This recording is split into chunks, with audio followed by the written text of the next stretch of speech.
So, I thought I'd do a short video today on some of the costs of owning an Alberg sailboat. So last summer I bought an Alberg 30. It was number 202 and its name was Halcyon, and I bought it for $7,500.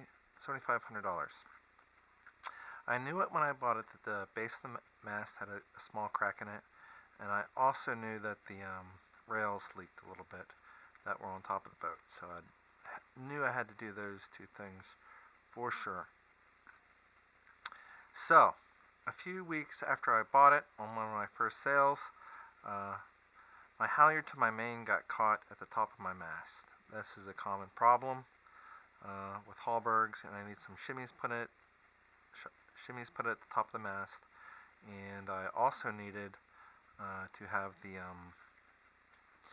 some little cleats put at the top, not cleats, but some guides put at the mast too, to keep that from happening again. So the total cost of that was $538. The crew that came out to do it also gave me a cost to get the stays. Both the fore and aft stay needed to be replaced on my boat because they were way too thick for the size of the boat and were causing problems with the mast, hence probably having a broken mast base. I also wanted to have a pipe put through the top of the mast to keep all my electrical lines that were in the mast from clanging around at night, which really keeps you up. So after I had the boat brought out of the water in October, I had this done. That cost $1,675.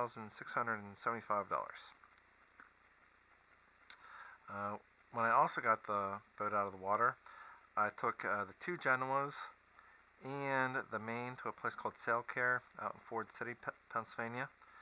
And I had all three of the sails restitched and cleaned. I had sun umbrella put on the two Genoas, and that was right around $2,000. So, in order to get the base of the mast redone, I took it to a local shop over in Lancaster, Pennsylvania, and the entire base had to be redone. It was severely cracked in 3 different places, and it really just fell apart as soon as I took the mast off of it. So it cost me $350 to get the new base put together. When I took the mast down, I also saw that the spreaders had badly delaminated. So I bought new spreaders. This cost me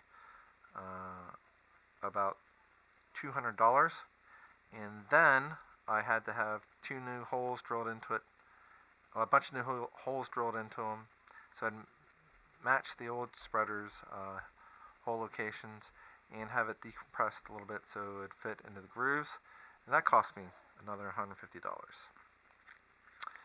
I decided to repaint the hull of the boat this spring.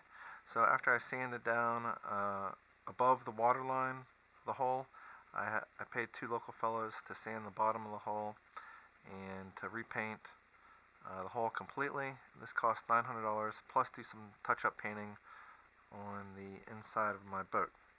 So that cost me a total of $900. I had to buy the new rails and do the work on top of my deck. So the rails cost me $100, and then the deck work was probably another $50 or $100 to get that done. Well, it was the top of my cabin, really, not the deck.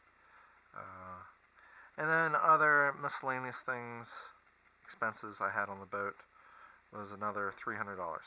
So the total price after I got the boat out of the water to do all this work was $6,213. That on top of the $7,500 already spent came to a grand total of $13,713.